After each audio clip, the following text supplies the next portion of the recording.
hello, people. Hello, everyone. Sweet on my screen makes me smile. Glad that. Oh, okay. So it's 2 p.m. now. So we will start very soon. I mean, not very soon, now. Okay, so hello, everyone. Good afternoon. My name is Sue Yee. I'm one of the hosts today and super grateful and super looking forward to these sessions because these sessions will be something that beneficial for everyone. And then I just wanted to introduce you what's the whole objective about these sessions. It's actually one of the Zone Zero Waste community live stream that we are having the whole entire May. So do stay tuned on our Facebook or Instagram to check out all these very good sessions that we curated with our heart. So do stay tuned on our next week's schedules. And also today we have our guest, Izzati from Refill House. And she's going to be sharing all about composting if you do not have garden or if you have a garden. But today, the whole session is more about like composting without the access to garden because we wanted to make sure that everyone has the accessibility to do it in a small scale basis. So maybe we can give a round of virtual applause to Izzati, and then Izzati could give a short introductions about yourself. Yay! Hi, thanks Sue Yee and the Zero Waste Malaysia community for having me on board. It's a pleasure and I love talking about composting.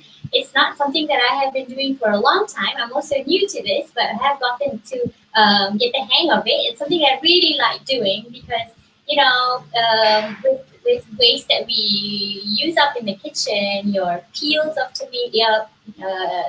potatoes, your peels of carrots, cucumbers and all that, you know, it does not need to go to the landfill and you can compost it and they become really good nutrients for your plants, especially if you're gardening at home. But anyway, just a little bit of a background about myself. I am Izzati. I am the co-founder of Refill House. We are a zero waste delivery service of like cleaning products for now, which we would like to increase that service to other stuff. But anyways, check us out at www.refillhouse.com. But, it's okay. You need to take this 5 minutes to push up. Yeah. That's a little bit about me. And so, yeah, I have been practicing this zero waste not for long. I've only started end of last year, about, I think, like September, October-ish, when me and my husband, we just got into this realization that sustainability is, you know, the next thing that we need to get into. I used to be in the oil and gas industry, and yeah, we feel like now everything's going solar, everything is going to renewable energy, but aside from that, pollution and all that is all about a problem, you know. So that's why I sort of directed myself to going towards sustainability. Okay, nice. So I guess that's a bit about me and where I come about from. Nice. So we know that, like, yeah, we learned that Izzati also just started zero waste since last year, right? So it's not too long ago, but you have already, newbie, but we are having newbie here to teach us about composting, so which is very good because I think from the perspective view of a newbie, you are able to also like explain about more on like composting and what you have learned about composting. So maybe just a quick introduction about composting. What is actually composting and why we need to do composting? Yeah. Okay, so a little bit of composting. So composting is a process where organic materials or organic matters just goes back into the soil. It goes back into becoming its natural state.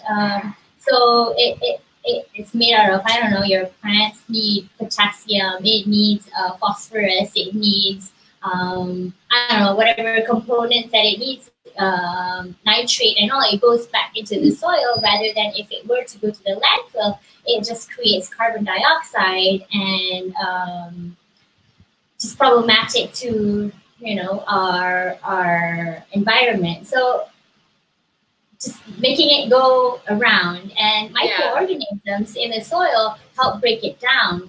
And when these materials are food waste. When it goes to the landfill, of course, it gets mixed up with your plastics, your inorganic materials. So and after that, another layer of trash comes in. Another layer of trash comes in. It's not a good mix. Composting is made out of good layer of brown materials, and then it's made out of green materials, brown materials, and that's how it degrades itself. But if it's not in that order, then it's just gonna, it's just a lump of trash with water. When you compost, a lot of water comes out of your organic materials. So if that water is not absorbed, or if it doesn't, disassociate and goes elsewhere, then it's just gonna stay there, and your organic material is not going to decompose. So that's what it is in the landfill. So composting is a process whereby your organic matter goes back into the soil organically, enriching your soil and returning good nutrients to the soil, and especially it's good for your plants. Yeah, I think that's what composting is. Yeah, and I think it's, I believe also it's like a total closed loop system where you actually produce something, and this discarded thing is able to return back to the loop. Yeah. So it's, for example, if let's say you have a food waste and then you compost it and it becomes like a rich nutrient fertilizer back to the soil, and the soil can be used to plant our vegetables again, and it's going to consume back to human as well. So it's like a closed loop system. And I think it's very, very good for the soil as well to build a good structures of the soil. And in fact, doing composting can also reduce, could also be one of the solutions for tackling climate change. And right now in Malaysia, we have, in Malaysia, we have around 50% of our waste that ended up in the landfill is actually organic waste that potentially we are able to turn them into a rich nutrient soil. So that's why I believe that this is the importance of us having these sessions with you to learn about composting, because if let's say every one of us here do start composting at home, meaning that 50% of our waste in a landfill somewhere going to be avoided because we are doing this. Yeah, so thank you, Izzati, for explaining this composting. Yeah, what is composting and why we need to do it, and also the importance. So maybe could you also briefly introduce about like what is the basic elements for us to start composting? Like what kind of ingredients, or like the compositions, and also maybe just for a brief introduction before we go to the hands-on composting. Yeah. Okay, so basically, since I'm also a newbie, so I have been experimenting with composting. So what works for me right now at home, I'm doing pot composting. So I'm just composting inside my vases because I don't have any land space, So for now, I'm sticking to veggies and fruit waste. So, you peel your carrots, you peel your onions, and your daun punya batang-batang and whatnot that you don't cook. So that I put inside like a ice cream container somewhere by my kitchen. So I just keep it in there until it's time for me to compost. So that's the basic of the stuff that I do keep. But the remaining, like fish bones or chicken bones and stuff like that, I try not to keep. I did. And did you attract some rodents? Okay, what happened to? You tried it too? No. Because before I start composting, I already do like some research saying that you are not suggested or recommended to put anything that is not vegetables, or that is not that is meat. Yeah, just try to avoid because I think the smell problem, and also because that's the biggest problem. Yeah, and the scale of our composting is still small compared to all this industrial that can decompose bones or meat. Yeah, so that's why I have been avoided from the starting point. So still safe for me. Yeah, but I'm not sure like what's your story behind.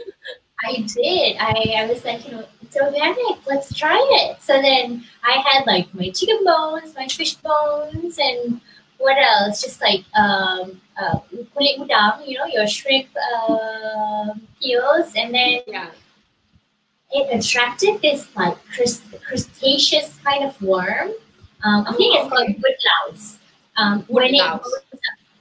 Woodlouse for plural, but then after a while, it becomes macam, what do you call that? Yang macam binatang yang boleh terbang tau. It's like something that can... Oh, black soldier.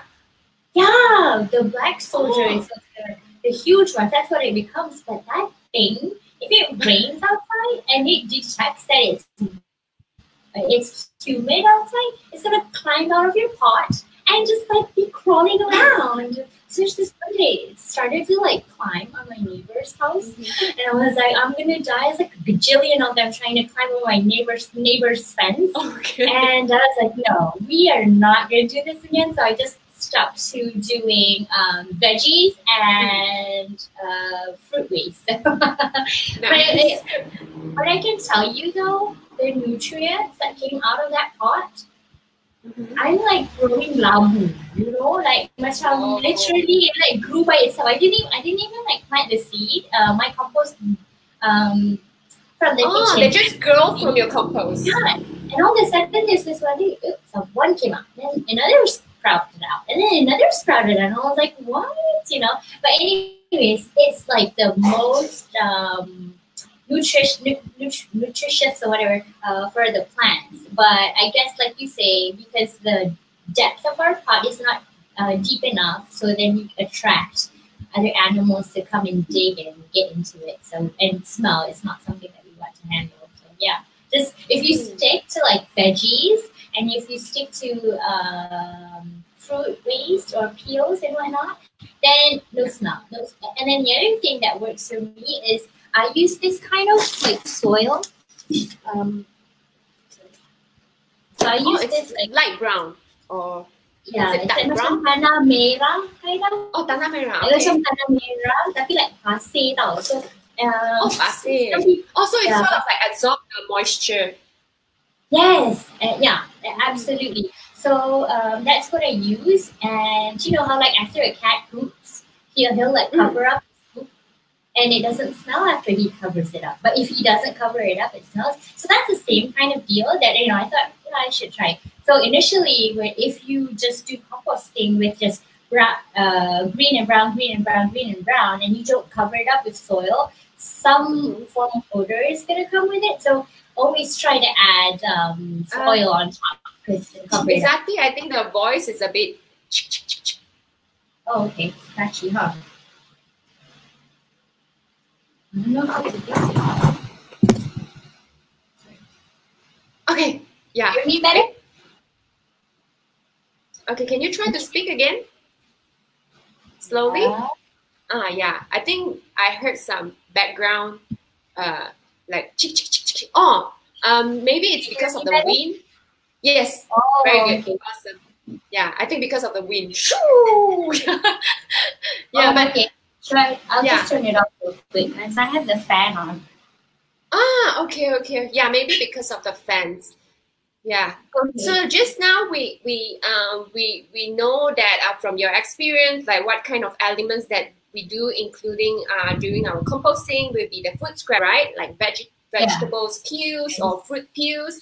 But try if let's say we are doing at home with this kind of small scale basis, it's better for us, and it's strongly recommended from us to not include any meat product or maybe even dairy. Yeah. So to reduce smell. Yeah. So like maybe also I could also add some point is that the four most basic elements that we do include in our composting, which is the carbon material, where Izzati already mentioned that for her case she used like newspaper, or she used like the pasir merah, the pizza boxes. Those are considered as the carbon material. And then we have the nitrogen material that is referred to the green material. Yes.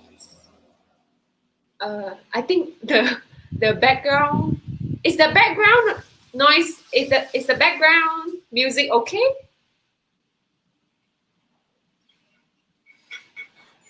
Because I still can hear some zig zig zig zig zig. Oh, is it? I don't know. I can hear you very well. You mean on my Instagram or on my phone? On your phone. On StreamYard, she's okay. On StreamYard, it's okay, but maybe on Instagram. Yeah. Okay, but now it's super clear now. Oh, but wait on. Because it's on and off. Can you hear me? Okay, guys, can you hear us from Instagram? Is it better now? Because I feel that it's quite silent at the moment and it's clear. I hope so. Hello from Instagram. Is it?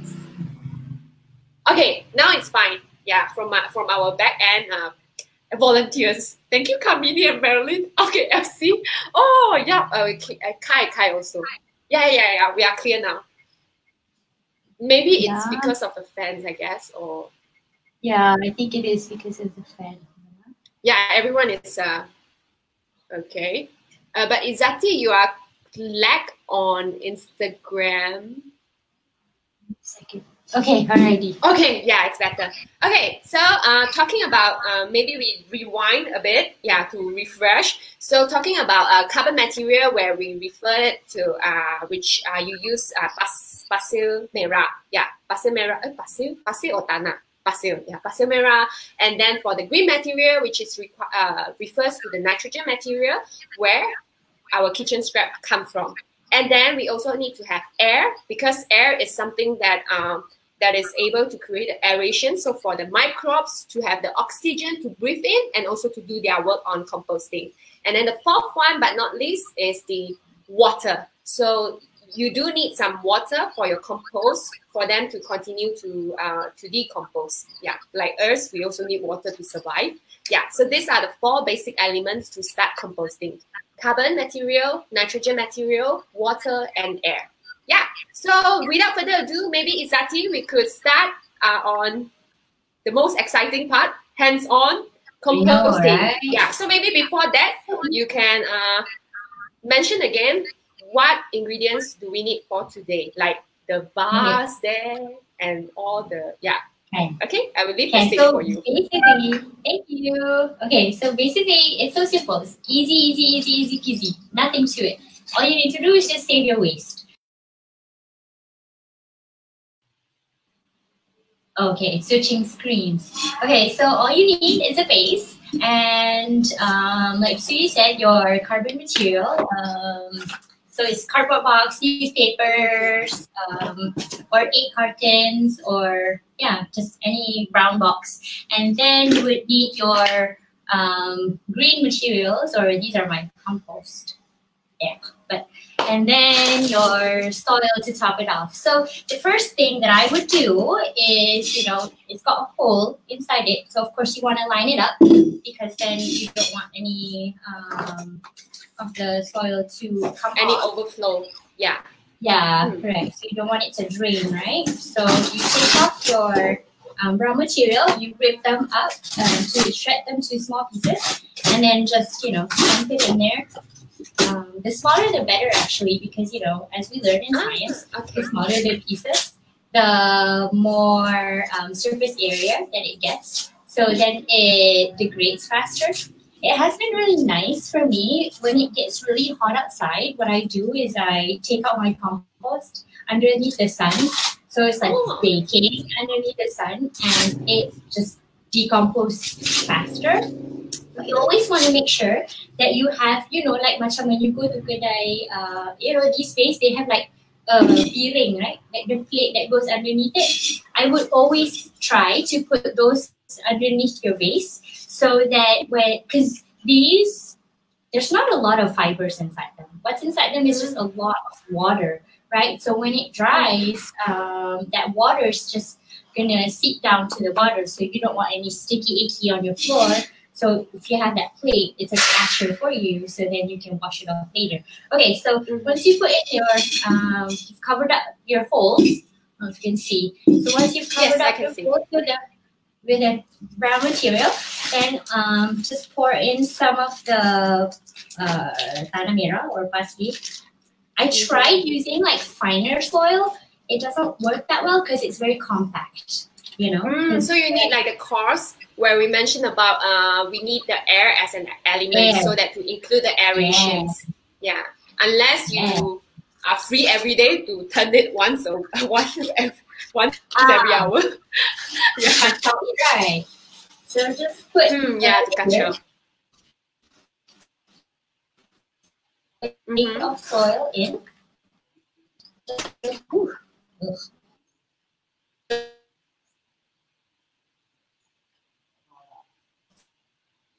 Then you just put another layer of. This is what I do. Some people do differently. I mean, it's up to you really. Just experiment, but nothing can go wrong.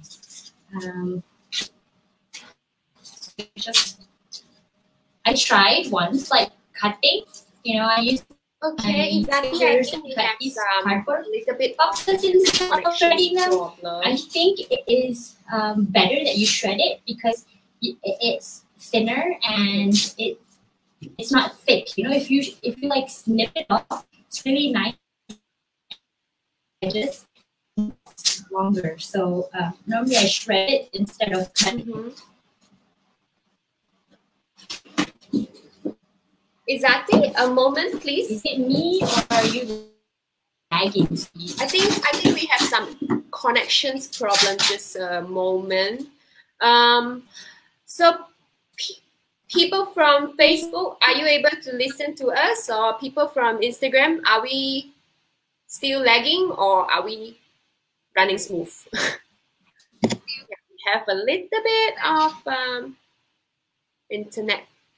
IG is fine. Okay, IG is fine. How about Facebook? Are we laggy on Facebook? Oh, StreamYard is stuck. Okay, so we are not doing very well on StreamYard. Just a minute. Izzati, are you able to hear me now? Yeah, StreamYard is not doing very well, which is I'm very, very apologize to people from Facebook. Okay, it's all right. So let me see. Facebook is frozen, breaking up a bit on Izzati. Okay, so never mind. We can later. Yeah. Oh, okay. There we go.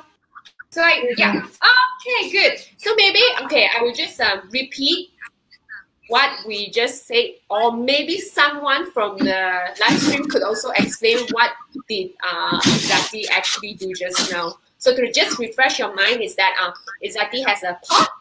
So when you wanted to first start composting, because every pot has their hole, right? So you need to sort of like layer them in with brown material. So for example, for this case, Izzati has already layered up with pizza boxes, which is a cardboard material. And then she also put this pasir tanah, which is more pasir merah, so to have a coarse surface so that we have air to going in. Yeah. And then after that, what else did we do? I think we just repeat, right? Yeah. So after we put the tanah merah, you want to put in the brown material again, so your cardboard box back into it because, like I said, your green material has a lot of water, and as it rots, it's gonna, excrete a lot more water. So you need your brown material to absorb that wetness out of it. So yeah. So then after you put in your brown layer, and then you just take a little bit of your thing into it. I know Sue Yee, for like vermicomposting, you kind of like not try to put any citrus material like lima or kulit bawang and whatnot, right? Yes. So for vermicompost, which I'm doing at the moment, we do not have like onion peels or something that is very strong scent because worms do not like those food. So I actually do both method. One is the vermicompost and another one is the normal hot compost, so that I could also have my onion peels and citrus peels stock out. Yeah. Yeah, correct. So I've just done that. So I've just I don't know if you can see, I've just put in the green material and continue on and just drop some more of your brown material on top. See, it's not very difficult. It really is easy. And sometimes I don't layer with soil. Sometimes I layer with soil. It doesn't really matter, but it really is up to you. But the final layer has to be soil. It has to be covered up with soil, or else it's going to attract like gnats. What do you call that? Yeah, macam bari-bari itu. fruit Yeah, flies. like those fruit flies. Yeah. So as long as we layer with the carbon and also nitrogen, and at the end of the top layer, we should always have like a layer of carbon material. And do you actually recommend for us for this pot composting method, we have more carbon than nitrogen material? Or it's like layer. Yeah, I just layer, and I always make sure, you after doing it a while, you kind of know how much brown material you need. If you don't have enough brown material, it does still rot. I mean, it's still going to go back to its original state, which is hancho and all that. But it's just going to take a long time. And because in our house, there's many of us living in this house, so we've got to catch up with our food waste production in the kitchen. So we have to make sure that it goes really fast. There's this one time, as I was experimenting, I kept it under the shade, and I used like finer kind of soil. So it took like 4 weeks to 6 weeks to fully rot. How about dry leaves instead of like brown paper to replace the brown material for this pot composting? Have you tried before with dry leaves? I've not done that. Reason being because I don't have much brown leaves. The plants that So I guess if you have dry leaves, you are able to also replace with brown paper, because for dry leaves, from my experience, it also creates a lot of aerations. So I think dry leaves is also applicable for this pot method. Yeah. So like Sue Yee said, once in a while, that sometimes I get out, I don't have enough time. My kitchen production is faster than my rotting process outside. So sometimes I look at it, can I add more compost to it? So I just like give it a good mix. So sometimes you much have almost towards the end of its rotting process already. So just scoop half of it out, and it becomes my brown material, and I add more green material on top of that. So I not necessarily layer it with new brown material. You can still use the existing, that's what's already in there, So it depends really, but you do you, I guess. Right. But the fastest that I have been able to like reuse my compost in my other pots of plants is like 2 weeks. That's if it's really hot outside. I just make sure that it's cepat. But kena rajin kacau juga lah. If I go outside, I feel like I want to check and see, a bit soft already, then I kacau. I just bake it under the hot sun. I think the key points that you mentioned just now is really to stir it more frequently if you want to have your compost faster, and also besides stirring, and also the one that you mentioned just now, and also I learned this from your Instagram where you bake them under the sun. And when you like keep your food base, like what I do here at home, I don't compost every day. It's not like I like doing compost every day because it's time consuming too sometimes. And there's a lot of other stuff that I need to do, but I don't want to send them down the landfill. But anyway, so they're gonna come with a ton of water. Just make sure not to be lazy to just pour the water into your compost. You do not want that because it's, like I say, it needs to, because it's gonna excrete water. So if you add like too much water in it, it's gonna dry slowly and it's just gonna leak down at the bottom. So you don't want that to happen. So yeah, because they already have some moisture content from your food scrap as well. Yeah. But also, do you also compost like something like fingernails or your hair? Man, why don't you? You should. Right? Because like because anything that is one living thing, from your hair or from your fingernails, you can also collect and to compost them. Like all this, like coffee ground, including coffee grounds or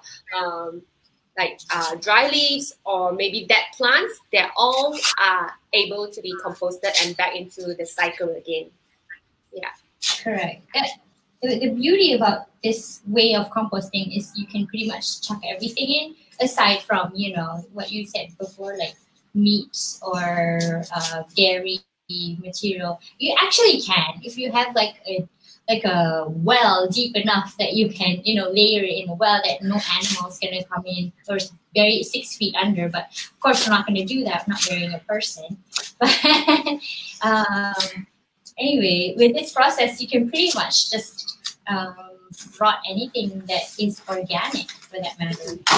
And the thing that I would recommend though is, you know, if you eat bayam or if you eat like broccoli stock and you don't use the broccoli stock, some people do and they make really good base for your veggies like a soup and whatnot. But if you don't use it and you get rid of it, it's best to like chop them off and make sure they're in smaller sizes so that they rot faster. If it's in bigger sizes, then it's going to take a bit longer to rot. So just make sure I've seen even some people, they like have a separate blender, just a specific blender for their composting. So basically what they do is just, you know, cut them up in smaller pieces, put it in a separate blender, not the blender that you use for your kitchen. And then once they blend it, then they, I guess you can strain the water out, and then the remaining, you can just, I should try it. It may be faster. Yeah, it's true that the smaller that your food scrap is, the more easily digested by all these microorganisms that are consistent in the soil or in your carbon material. Yeah, but we also have a questions while you are doing this layering thing. Like how many pots do you use a week? Because there have because Elena has a concern that all my green material can fit that one small pot in 2 weeks. Oh. Yeah. If I think Elena is smart. She used like a lot of she knows how to use her materials or vegetables very well. Like here at my home, previously I had like my in-laws, of which, you know, it depends on your cooking style. If you cook a lot for a lot of people, you know, if you have so much more onions, you're just going to have a lot more skin peels. So it depends on your kitchen, how many people is in your house, how often do you cook, what sort of veggies do you eat. If you eat a lot of like carrot, all you have is carrot peels. But if you eat a lot of like bayam, the batang is a lot, so then you need a lot more space to rot those. So it really depends on your kitchen usage and what sort of output that your kitchen gives out. But for me, here at my home, we are living, there's 4 adults and 3 children. And 4 adults. Yeah, 4 adults and 3 children. Adults, 3 children. So like I use about 5 pots, but the best thing about it is, like I say, I don't like wait until it's like 4 weeks for me to reuse back my pot again. I just make sure that, you know, it's in the hot sun, and then if I see that it's rotting enough, just take half out, and then I'll just use that same pot that is still in the rotting process, and I layer it within that same process. So it goes a little bit of a long way if you keep on using that same pot that you are using to compost. Nice. Yeah. Experiment. It's yours. No one's gonna say you're doing it right, or no one's gonna say you're doing it wrong. Just have fun.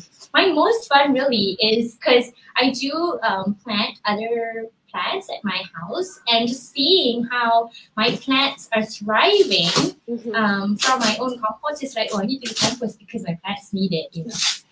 Yeah, and then also like I believe that this kind of like pot composting can be done in like not indoor, can be done in like small apartment, right? If let's say they do not have a garden, can they actually do it at balconies or yeah? You can. I mean, like here I live in a terrace house, so basically I do have landed footage, but I don't have much of a tanah, so to say. You see, like I don't tanam my compost in the ground. Everything that I plant, from my labu to my bendi to whatever, are all in pots. So I guess if you do have a balcony, they're all in pots. So it depends on how big your balcony is. I guess if you have enough space and you want to do it, go ahead. But I guess with doing composting, it's just that it becomes something. If you don't know how to, what do you do? You've done composting, now you have compost. So what do you do with it? You know, so I guess that's something that you have to figure out. If your parents or your friends nearby plant, then you can just, hey, I've done my compost, and would you like to have my compost? Then you can, you know, spread it around. At least you don't have to buy fertilizers. Yeah, I think it's very good that you share that. If let's say you have a lot of compost, what do I do? Because I do not have a garden to fertilize my plants. But anyway, if let's say you are doing composting, if let's say you have like a lot of compost, it's always recommended you can actually share it to your friends or your relatives who plant a lot of foods or vegetables, so that they I believe they will be very appreciated to have all this compost, because it's actually done it by the kitchen scrap, which is very, very beneficial for the soil. Yeah. Okay. Or even if you live like in apartments, like I used to live in apartments before too. I'm sure it has a garden somewhere, you know. Just take like a pot down. Hey, I'm gonna take a stroll to the garden. You see some trees, just pour some to it, you know. Nothing wrong with that, you know. To the trees, moringa trees that I see around in the neighborhood, I have some compost. to make them stop coming. Yeah, correct. You could do that, or go to, I don't know, but kalau rajin lah. Yeah. Oh yeah, we have some. I'm saying it, but I'm not doing it. Yeah, and we have questions from Anita, like food waste, including rotten food or canned food that is overdue. Are we able to compost them? I've done that before. Okay, so I have like a dirty secret in my dirty closet. But anyway, so a couple months ago, I have been doing it, and I couldn't keep up with my composting because I was, you know, busy working as well. I was just really starting up refill house then. So I've had my compost, like, you know, food waste set aside, and I haven't had the time to compost it. So it's basically just like containers and containers and containers of food waste, and 1 week goes by, 2 weeks goes by, and it's like a couple of weeks. So it became like bad waste, you know, and it reeked of smell. It was a nightmare. But it doesn't really matter if you don't mind the smell. The problem really is just the smell. But the state that it goes back to, it will rot. At the end of the day, it's gonna rot. But can you handle the smell or not is another thing. So just be mindful, I guess. If it doesn't smell, just put it in, and if you can't stand the smell, just put it in. It rots, and it's gonna become organic material anyway. So, and throughout my experience, like that, you know, the like rotted material has a lot of nutrients, and my plants thrive even better with those compost. But I didn't want to do it. It's not fair for the neighbors, you know. So yeah, that was the last of it. So now it's like every 3 days I compost once. I make sure that I go outside, put it in my vase so that it doesn't smell. So yeah, but also I think it's also very important that that you mentioned that being mindful with your food as well, and also maybe some further step that we can do beyond that is to even just forget about composting. Just finish your canned food, prevent them from spoilage, or even just like buy what you actually need, so that you don't overbuy it, and it might contribute to maybe spoilage of canned food or maybe expired food. Yeah, that's right. Nice.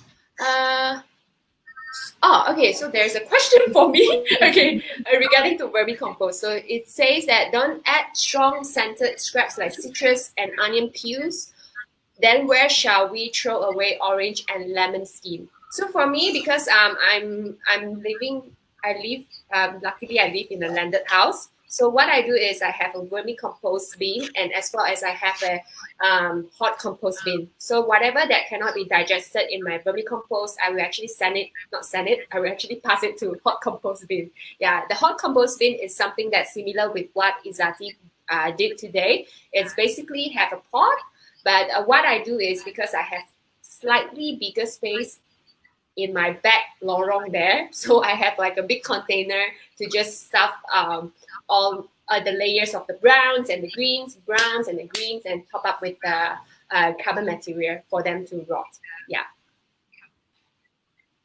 And actually, regarding to orange lemon skin, you can also before sending them to compost, you can also repurpose them, making them into an all-purpose cleaner, which is just a combination of white vinegar and also citrus peel. So you can find a recipe very easily online. Just Google. Google is our teacher on how to make all-purpose cleaner with lemon skin and white vinegar, and it's very, very, very, very good. Yeah, citrus peel can make citrus peel can make all-purpose cleaner.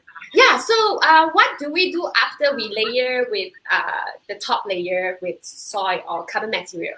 Are we going to just leave it there for like 2 weeks, or how often we should kacau the pot? You can just leave it and not kacau it also. Yeah. Just leave it out, and once in a while, normally I try to like give it a poke, but if your like spade doesn't go through, it means like your cardboard or your brown material or your green stuff hasn't rotted enough. See, but if you like chuck your spade in and it lets you in, that means that your rotting process it's almost done, you know. So yeah, so we have a question from Instagram audience. Her name or his name is VTYJ. So it says that, I started my first compost 3 weeks ago, but I found maggots in it yesterday. So what do I do? Maybe you have some inputs to share this? I have maggots too in my compost bin. I think it's those like white, small kind of like very, very small lah. Yeah.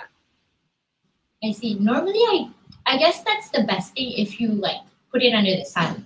That's the main thing, because those things they can't stand hot sun. But if you can't, what I would suggest is not to put food waste like nasi, because nasi later will become maggots. So I'll try not to do that. But since I get a lot of sun here at home, I just chuck nasi here anyways. But don't leave it out for too, like, you know, your nasi, if it's like you set it aside for too long and then you start composting, then the maggots it has already started its process of becoming maggots. So you do not want that. So if you have nasi, you want to compost it, quickly get it done with and put it out. So yeah. I don't know if you have any other ideas, but I think it might be that. It might be nasi. Yeah, I think might be that. And for me, because I think maggots is not too. It's not a bad thing. It's still a living thing where maybe they just wanted to have some food. So I would just leave it there. Leave it there. Yeah. So I think they will just disappear once the whole composting process done. Yeah, which they will need to find another way to find the fruits. Yeah. And we have maybe we could answer one from the Facebook. It's she asked that will bokashi methods attract maggots too? So for bokashi method, right, it's actually an anaerobic composting. So it's an enclosed container with the brine where you are doing composting without involving the oxygens. So for this method, I'm not sure if it will attract maggots. You might need to ask Mr. Google, because today we are sharing like hot composting and also vermicomposting. But definitely for bokashi composting, you can ask maybe you can ask Caroline from Sampa Menyampa, because she is doing bokashi composting. Yeah. And we also have a questions that asking that can big seeds like mango seed be composted?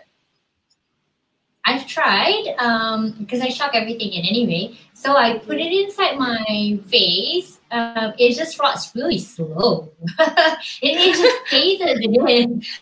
I was like hoping for it to become a plant, but it didn't. It just stays as it is. So, but then you know, throughout this process, you realize how powerful God has made that our living material has its, you know, characters.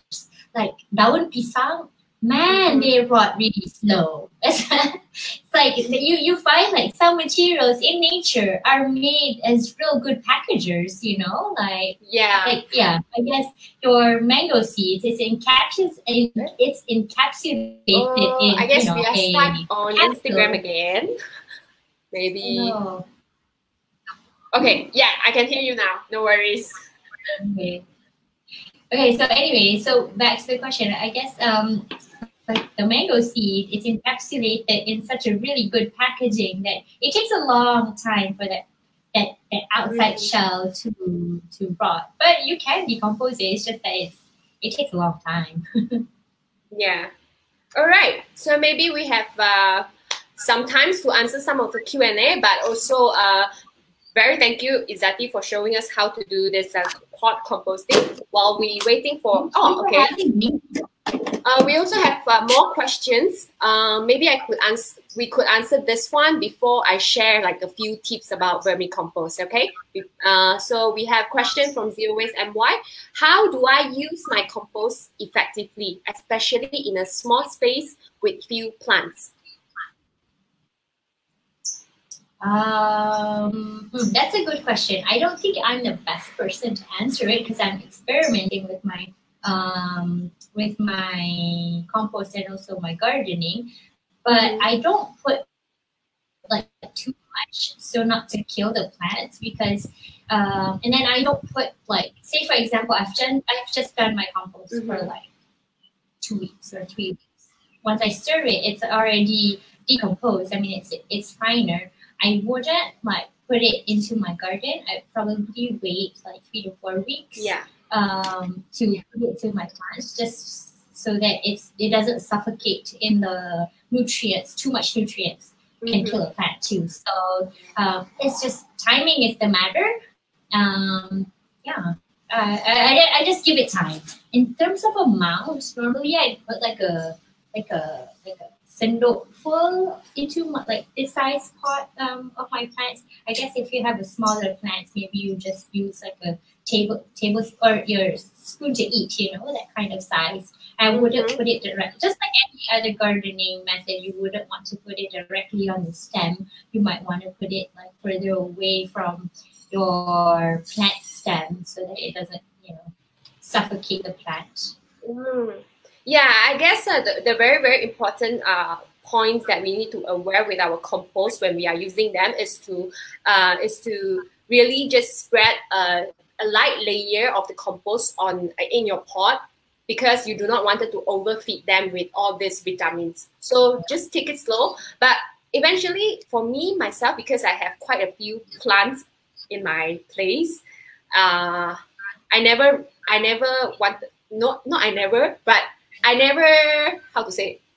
have enough compost because I need more so that my plants can survive and survive and survive. Yeah. So I guess if let's say you have too much compost, you just share it to your friends. But if let's say you have more than you have how to say that? Okay, I'm running out of words. But if let's say you do not have enough compost, then you just continue to do your composting. Yeah. Okay, so maybe I could share you what if there's no sun? What if there's no sun? Do you mean that it's all right. If there's no sun, if there's no sun, we're in Malaysia, so it's pretty hot and humid climate, but just don't let it get watered down by the rain though. I would make sure that it's under the shade. So when I bake my compost, I take it out during the day, but if I see it's getting cloudy, it's gonna rain, I put it under the shade so it doesn't get rained on. Reason being is you've got your rotted material in the sand, so when it gets rained on, the water with your waste is gonna drain down your pot. And it's just going to be stinky and smelly. So you don't want that. And also they're good nutrients too. So you don't want the nutrients to run off with your water down the drain. So you just want to make sure that it's, kept inside your pot. So just hold it under the shade and let it rot. The reason being wanting to put it under the sun is just so that it rots faster. If it doesn't get that much sunshine, it just rots a little bit slower. That's just what it is. So. All right. Okay, so we can pause a bit on our Q&A. So maybe I could share you about a little bit about vermicompost. I'm not a very expert on vermicompost, but I have been studying this vermicompost since 2017. But I started with small amount of worms because I just wanted to like experiment. So this is my my worm armies. So unfortunately, I could not share you the beans that I have because the worm bean that I have is in my at my backyard, which I do not have a good internet connection there. So I could share the picture afterwards. But this is the worm that I have, but this is like very, very small portions. So because Izzati has already shared the basic elements of starting composting, it's actually the same with vermicompost. It's just that they do not eat citrus and they do not eat onions or garlic or ginger. So what they, it really moves very actively. So what they do is they also eat our food scrap. And then what I do, I have a small demo here. So this is like their home where you could actually place them lined with newspaper or cardboard like Izzati did just now. So they eat kitchen scrap where you just layer with a newspaper, and they really love coffee grounds. So you can feed them a lot of things, just except citrus peel, onion peels, or any strong things. And also, they do not like heat. So for hot compost, they like heat. You can actually do a lot of sunbathing. But for vermicompost, like this kind of red regal worms, they do not like sun. So for example, right now, they are not super enjoy because they can see a lot of light. And they are very shy.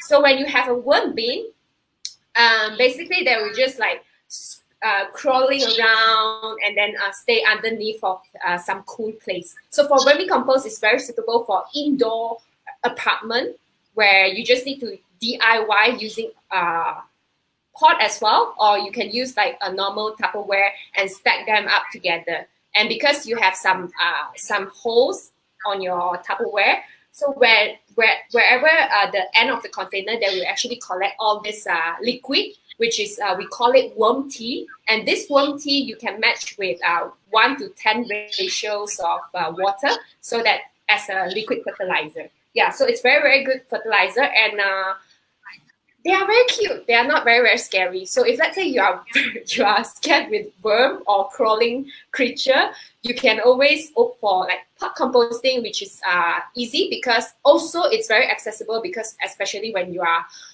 have like citrus peel or when you have pineapple skin, which the worms doesn't like it. Yeah.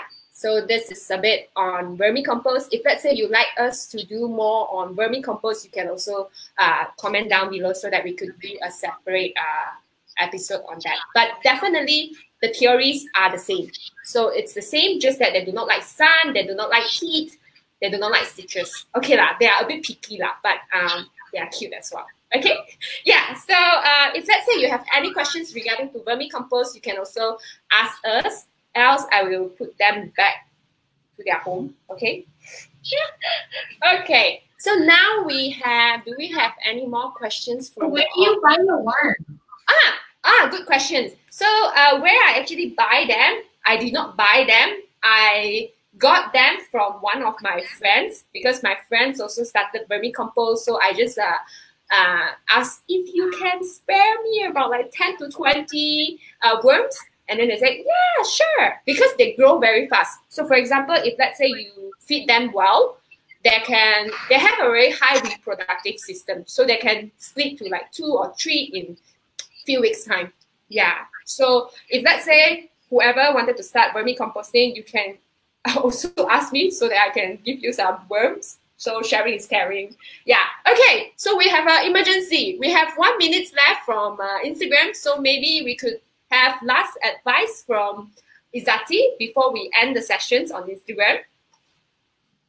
I recommend everyone to start composting. Why? Because it allows you to be appreciative of your food. And that's the major lesson learned for me.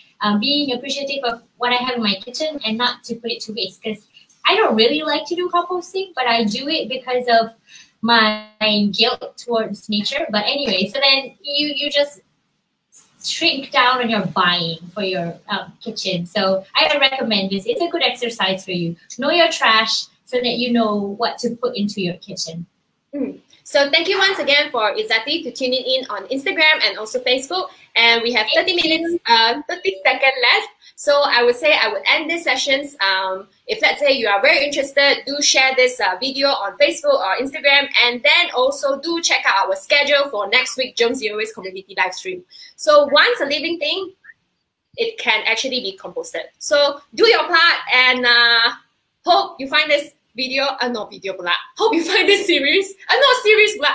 Hope you find these sessions helpful and useful. And we will see you on our next live stream. Jumpa lagi! Bye! Okay, and then we will do, okay. So on Facebook, we still not ending yet. So maybe we could check if, okay. So we have another question. If Izzati, you have some time before we end officially. Yeah. Okay. So we have a question from Yorbel Novian Putra. Okay, coffee grounds are acidic, right? Do we need to soak it first?